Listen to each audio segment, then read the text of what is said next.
Hi everyone, Jacqueline Jax from AVA Live Radio. Want to step in here live on YouTube and also for our podcast with a little behind the music chat with Alan Garmonsway out there in the UK. We've been friends for a long time, and oh my gosh, he has done so much work. And we talk about making the most out of your COVID time. This is going to be a really good episode for those of you who are songwriters, you're stumbling, and you just want a little inspiration because, man, Alan is the guy to talk to after that. Right, Alan? Indeed, yes, yeah. It's so nice to see you. This is so awesome. I love it. Yeah, we were just saying it's 2 years, isn't it, since we had one of these? So Yeah, the so beginning of true. COVID. I know. It's amazing how much we've all been through. Like when this first started, we weren't thinking massive pandemic that's going to take 2-3 years to go away, Yeah, right? It yeah. wasn't that kind of a thing. It was just kind of like, all right, what's going to happen? So we're going to kind of watch our step until they get a vaccine together, and it'll all be good. I never imagined how much would change in so much, like especially Mm. the music business and for Yeah, I songwriters. mean, I was fortunate in a way because a lot of my music is stuff that I do myself.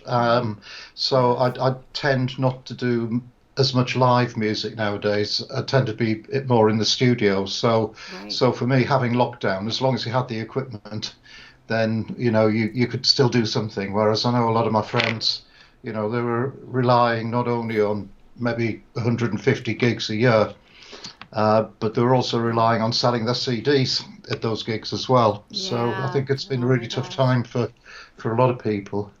Isn't that amazing? I mean, I remember those days, right? That's where we all Mhm. were. It was like you do the gigs, you sell the CDs, and that's the money maker along with the t-shirts and stuff like that.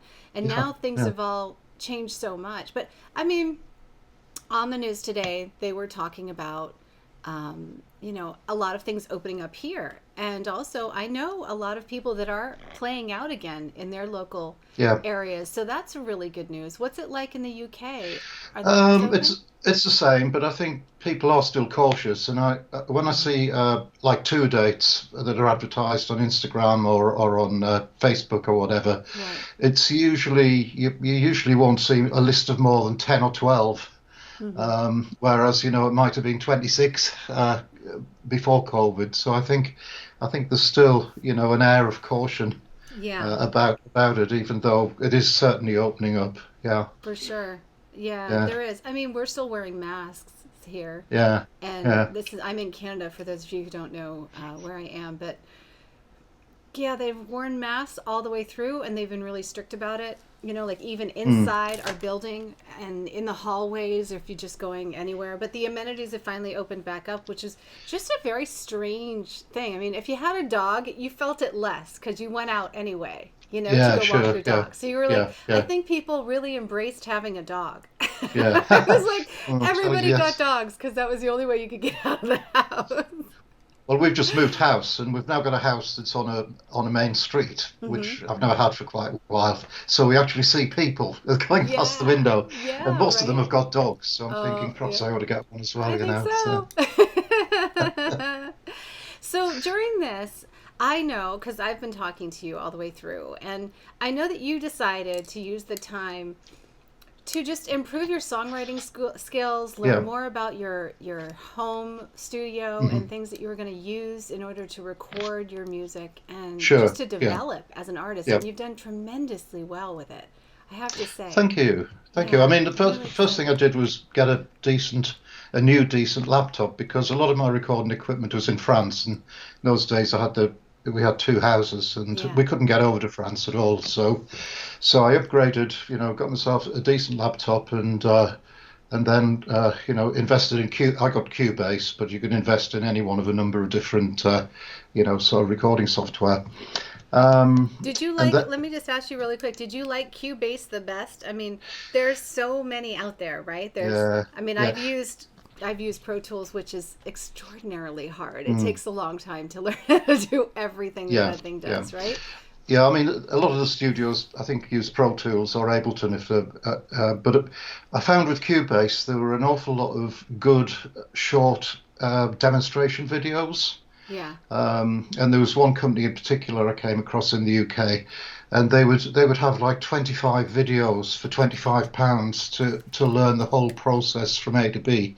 So for me it was, it was really useful having that, because I wouldn't have sort of been able to get to grips with it as fast. I mean, most of the operations are reasonably straightforward. It's just knowing what to do.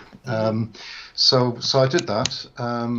So I you did like invested in, YouTube tutorials in order to kind of get up yeah, to yeah. speed Just on it. well, you see, Yeah, there's so much if now, you right? if you had a 15-minute video, I had the video on one laptop, and I had my Cubase on the other. So a 15-minute video actually took me 2 hours to get through. 'Cause what did Right. he say? Wait a minute. Well, no, hang on. Wait. Oh, that's that one there. I've so been there. But you had plenty of time. I mean, I'm fortunate that I, don't have a paid job now, so Yeah. So I you had have all that the time in the time. world really. So I was doing Yeah. 4 hours a day, That's on this. awesome. How Um, fun is that? Okay, so you definitely you pushed it forward a lot faster then. How long did you sure. feel like it took you to get up to speed? Like I guess you could Oh, say it in hours basically, but if um, just doing 4 hours a day and mhm, having the extra time to practice, did it take yeah, you months to do it? Because I feel like about you three, turned about around two, like in a month.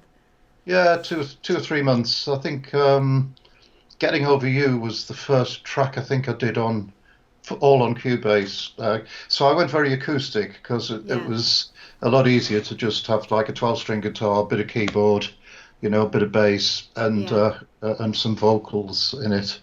Um, but I also did a songwriting course. I joined wow, um, an organisation that does that, called the Songwriting Academy.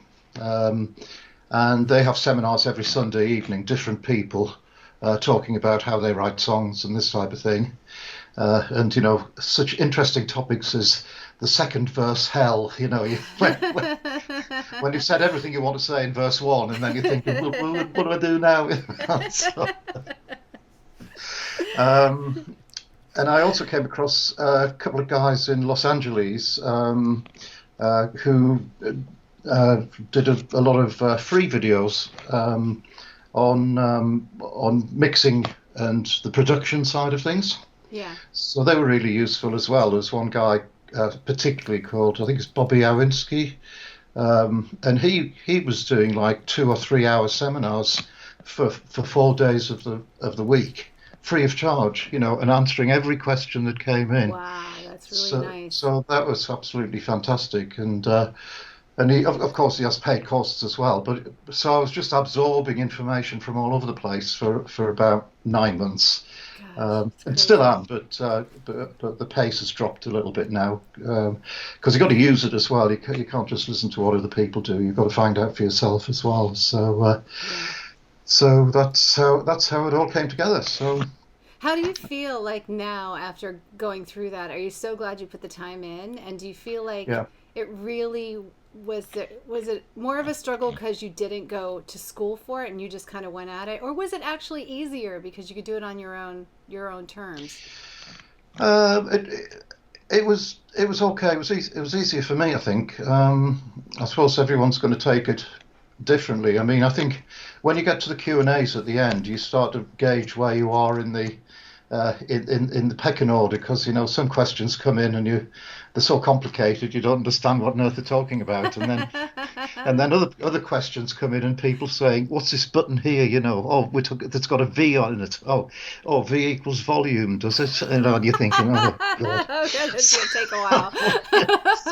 so, so I'd say I was around upper quartile, but not at the top, but certainly not at the bottom of that type of pecking order, if you want to give it a Yeah, pecking order. that's funny. Um, but what I've found is that just listening to your show over the last couple of years, the production professionalism of quite a lot of the material has got better and better, Yeah, and I think yeah, that's you're probably running to stand still, yeah. because if I'd been doing it the way I was doing it 2 years ago, I think that the sound quality of my output would just have sort of dropped further and further back. Right, yeah. Yeah. Uh, It's really important because, you know, especially now, you don't realize how much curators are picking through. They're looking at so many specific things, from like how long the intro is to the quality of sound, yeah, the layers. They actually do all the time turn down songs even that I think are really terrific, but they're like real picky about it. They're like, you know, the vocal just could use to be redone, like a little setback, just little things hmm like that actually yeah. get the no. And I'm like, wow, okay, you guys Hmm. are getting hard. You're getting a lot tougher, Well, you well, know. that's one of the things on that songwriting, those seminars. Hmm. One of the tips that came across was when you're about to put your song out and release it, Hmm. listen to it as though you're a producer. Yeah. And if there are any bits that you draw a sharp intake of breath and go, ooh, then don't put it out. Get Yeah. them sorted. Yeah. I have So found, you know, there is a lot of work that I'm doing before it ever hits Spotify. You know, yeah, what I found that many of the boutique labels are doing is they'll give me a song to go out there and pitch with the purpose of just getting the feedback. Like they don't want to put it on Spotify until they get enough feedback. And literally we'll pitch yeah, it for like a month before it ever comes out. And mm, all they want is that information of like, before they release it, they're going to be real tight as far as, okay, what is everybody saying, what do they think we should change, and why are they mm, turning it down, because we're going to fix it and then release it. And I yeah, think it's really been a good plan. Actually, it's time consuming, but at the same time, every songwriter has a bunch of songs that they're sitting on that really they don't know what's going on with them. And getting that mm. kind of feedback from the people who are actually going to get you somewhere, that's like the best thing in the Yes, world. exactly. Yeah, Yes. it's always a difficult one because I've got quite a lot of stuff on Spotify, and I go through it sometimes. Think, well, maybe I'll take that off. Yeah. Um, but And if you do, rework. there are issues with getting it back on again because they keep the metadata, I think. So I've tried before taking a song off, Yeah. improving it, and when I've tried to put it back on, it said, "Sorry, this song already exists. You can't do it." Oh, did you not change enough, maybe? Well, with Lighthouse, the new one, that's why I've got remix Yeah. on it Yeah. because I had it on there, recorded the old way, Hmm. um, and then I took it off and I remixed it all with the new equipment and the new software and everything. Yeah. And when I put it back on as Lighthouse, it got rejected. Oh my Um, goodness. Yeah, so you put uh, remix on, and then yeah, so that's a good tip. so you actually had to call it something different because it recognised the metadata, even though it was a new version of the song. I That's don't know what. actually a great tip. You know, because right Uh, now, one of the re-release like tips to get your music on Spotify playlists is to rework music. Is to find out what's wrong with it and then rework it, yeah, relaunch it. Even if you know, yeah, especially the older songs, because nobody's seen them or heard them. mm, And at yeah, this point, you know how it goes. I mean, you've just experienced. You could do things so much better 2 years down the road. So why waste all those great songs out there? You yeah. know. And plus, Well, the way Spotify works is they yeah, favor you if you relaunch, and they favor you if you're putting out music consistently. So, yeah, you know, yeah. having it is better than not having it. Yeah. Well, it's kind of a two-stage process because you're going through, I go through DistroKid to start with, and then of course they put it out. So sometimes Yeah. DistroKid will spot it, and sometimes it'll go through DistroKid, but then it'll be, sort of an issue further on down the line. Yeah. But Now at least is with DistroKid, I think they do seminars every now and again. So I'm waiting for one to come where I can, ask how you can maneuver your way around that, really. yeah, for sure. Is Yeah. DistroKid still doing like piecemeal? Like, are they still charging like upcharging? Like it starts really low and then everything is additional as compared to No, CD no. Baby? Well, all they charge me is one flat fee per year, and it's not a huge amount.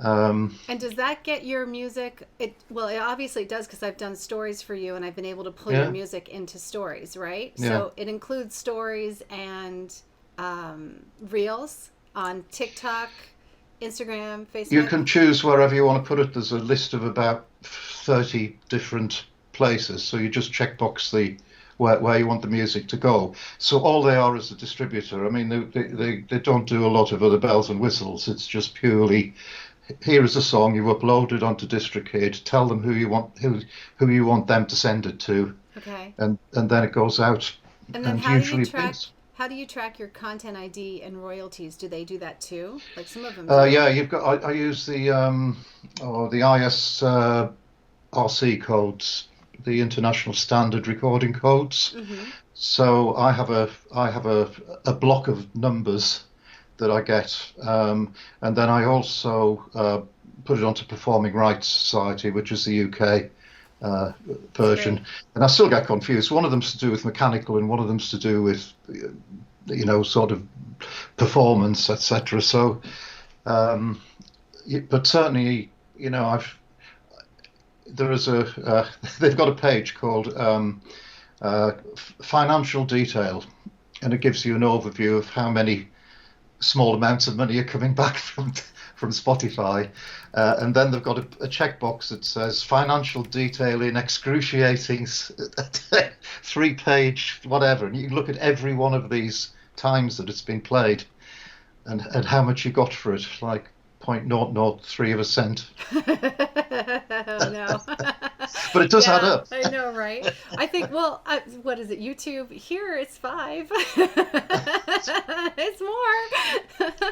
Well, all these guys doing sync pictures now, saying that come on my course, and I'll get you into touch with music producers from TV and radio and film, etc. But there's websites that do that now, though. There's like a ton of sync licensing websites where you put your music up and it just, you can promote it just like you do on a social media page. It's interesting. But they're sort of training pictures. If we get you on sync, you'll get probably $500 to $1,500 is a sort of standard amount for a sync. And a typical 1-hour show has got 120 different syncs in it, so there's a lot of opportunity out there. Yeah, there is. And then they say, well, how long would it take you to get $500 on Spotify? And the answer is probably about 5 million plays or something. So it's quite an interesting thought. Peter's in the chat with us, and he just asked, I think he just said, do you know if there is a Reverb Nation app? I have not been on Reverb Nation in so long. I feel like they've gotten so left behind, because I remember at one point when we were trying to share to Reverb Nation to Facebook, it was actually getting blocked because they were on different different technology, and they just hadn't updated. And I think that at that point I stopped using Reverb Nation, so I don't know if they have an app anymore. I don't even know if they're still open. I can't say I use them, to be honest with you. It's like Spotify, SoundCloud. SoundCloud is actually doing really, really well for a lot of people. It's gotten better, and when we do our homework, we get given assignments on these songwriting courses, and so I use SoundCloud for that, and just keep it private so I can send it to the members of the group. Yeah. Because it's not in a finished state by any means. Oh my gosh. Well, Al, it's so good to see you. Thank you for coming on and chatting with you're welcome. Me. It's really nice to have you here. Yeah, glad to contribute, and best of luck with all the shows. It's Thank you. You're doing a fantastic job for us, Jacqueline. Really much appreciated. Oh, you're very welcome. It's fun to be here. This is cool. I'm excited about the YouTube thing. This is, we've been trying to do YouTube every year for the last couple of years, and we kind of the content ID system seems to knock us all off, and then all of a sudden we're like, okay, let's try it again. Let's try it again this year. Let's see what happens. But so far, so good. Well, it's good to rotate as well. It is. Alan, you have a great night. It is nighttime there, right? It's it's getting on for 11 o'clock, I think. So thank you for coming on. I appreciate it.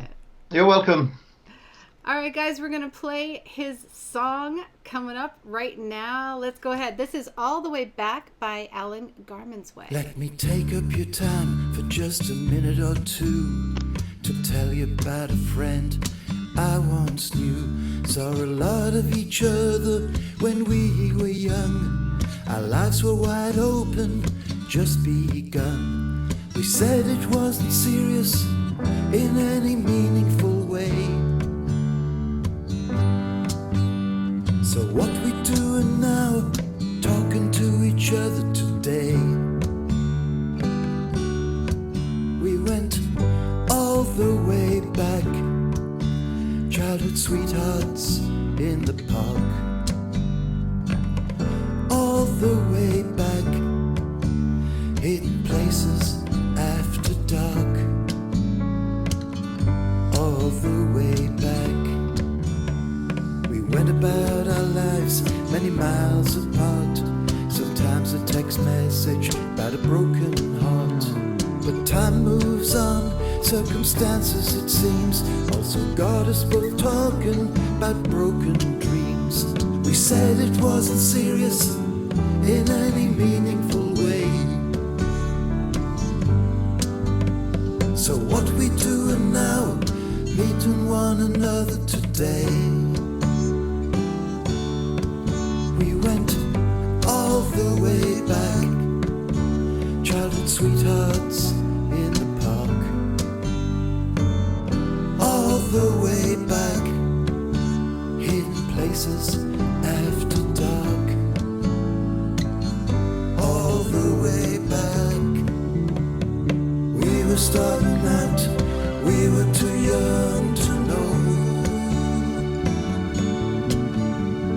maybe too soon, yeah, maybe too soon for our feelings to grow.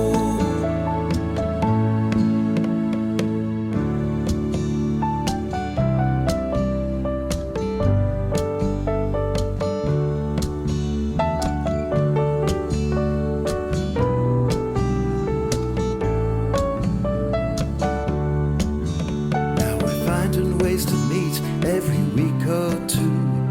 And what do you know? Well, have you heard the news? What goes round once always comes round again. Sleeping dogs usually lie, but this one ain't lame. We said it wasn't serious in any meaningful way. So what we doing now, marrying one another today? We went all the way back, childhood sweethearts in the park,